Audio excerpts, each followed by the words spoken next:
بسم اللہ الرحمن الرحیم۔ ناظرین کرام، اللہ رب العالمین قرآن کریم میں ارشاد فرماتے ہیں کل نفس ذائقۃ الموت، آخر کار ہر شخص کو مرنا ہے اور تم سب اپنے اپنے پورے اجر قیامت کے روز پانے والے ہو۔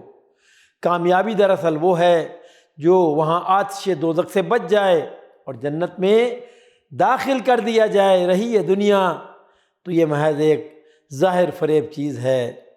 سامعین کرام، حقیقی کامیابی، سچی کامیابی کا معیار کیا ہے اور لوگوں نے اس کا کیا معیار بنا رکھا ہے؟ وہ کامیاب اسے کہتے ہیں جس کے پاس مال و دولت ہو، بینک بیلنس ہو، فیکٹریوں کا مالک ہو، کمپنیوں کا مالک ہو، بڑا عہدہ اس کے پاس ہو، بہت سی جائیدادیں ہوں، زمینیں ہوں، بڑا کاروبار ہو۔ کہتے ہیں یہ بڑا کامیاب شخص ہے، اس سے تعلقات بنانے چاہیے، اس سے تعلقات رکھنے چاہیے کیونکہ تعلقات رکھنے کے قابل ہے۔ اس کی دوستی پر ہمیں فخر ہے۔ لوگوں سے فخریہ انداز میں تذکرہ کرتے ہیں کہ فلاں فلاں سے ہمارا تعلق ہے، وہ ہمارا رشتہ دار ہے، فلاں ہمارا دوست ہے۔ لیکن کیا حقیقت یہی ہے کہ واقعی یہ کامیاب آدمی ہے؟ ناظرین کرام، اگر تصویر کا دوسرا رخ دیکھتے ہیں تو جس بیچارے کے پاس مال و دولت نہیں، فیکٹری نہیں، بڑا کاروبار نہیں، غریب آدمی ہے، تو کہتے ہیں یہ ناکام آدمی ہے، اس سے دور رہیں، کہیں ایسا نہ ہو کہ کچھ ہم سے مانگ لے۔ اس سے تعلقات بنانے میں انہیں سراسر نقصان نظر آتا ہے۔ چلیے ذرا قرآن کریم سے دریافت کرتے ہیں کہ اصل کامیابی اور اصل ناکامی کیا ہے۔ ابھی یہ شروع میں آیات کا ترجمہ پیش کیا، اس میں اللہ تعالیٰ کیا فرما رہے ہیں؟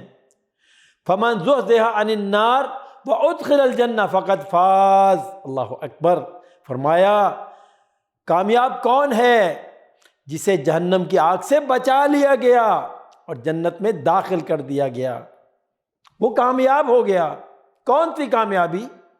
عظیم الشان کامیابی۔ سامعین کرام غور کریں، اللہ کی بات درست ہوگی جو کہ ہمارے خالق حقیقی، ہمارے مالک حقیقی اور ہمارے معبود حقیقی ہیں، یا پھر مخلوق میں سے کسی کی بات صحیح ہوگی۔ ہائے میرے اللہ، ہم غور کیوں نہیں کرتے اس بات پر؟ ہماری عقل کہاں چلی گئی ہے؟ ہمارے شعور کو کیا ہو گیا ہے؟ مالک حقیقی تو فرما رہے ہیں ارے جسے جہنم کی آگ سے بچا لیا جائے اور جنت میں داخل کر دیا جائے وہ کامیاب ہو گیا۔ اور ہم نے آج کامیابی کا معیار کیا بنا رکھا ہے؟ آپ نے دیکھا ہوگا کہ جب لوگ اس دنیا سے چلے جاتے ہیں تو کہا جاتا ہے آنکھ بند ہو گئی، آنکھ بند ہو گئی، لیکن قرآن کہتا ہے کہ آنکھ بند نہیں ہوئی بلکہ آنکھ کھل گئی۔ قرآن کریم اللہ تعالیٰ فرماتے ہیں کہ ہم نے تیری آنکھوں کے سامنے سے پردہ ہٹا دیا، فَكَشَفْنَا عَنْكَ غِطَاءَكَ فَبَصَرُكَ الْيَوْمَ حَدِيدٌ۔ آج ہم نے تیری آنکھوں کے سامنے سے پردہ ہٹا دیا، اب تیری آنکھ بہت تیز دیکھ سکتی ہے۔ کب پردہ اٹھتا ہے؟ جیسے انسان موت کی وادی میں قدم رکھتا ہے تو دنیا سے تعلق ٹوٹتا ہے اور آخرت کی طرف قدم بڑھتا ہے۔ جو غیب کا پردہ اس کی آنکھوں کے سامنے ہوتا ہے پھر اس کو ہٹا دیا جاتا ہے۔ میرے بھائیوں، میری بہنوں، سنو اب کیا ہوتا ہے۔ آدمی سب کچھ دیکھتا ہے، پھر اسے فرشتے بھی نظر آتے ہیں کیونکہ پردے ہٹ گئے، غیب کا پردہ ہٹ چکا ہے۔ اب اسے سمجھ آتی ہے کہ میں کامیاب ہو گیا یا ناکامی میرا مقدر بن گئی۔ قرآن ہمیں بتاتا ہے یہی وہ وقت ہوگا کہ پھر بندہ چیخے گا، چلائے گا، روئے گا، پیٹے گا۔ کیا کہے گا؟ کہے گا اللہ مجھے واپس بھیج دے۔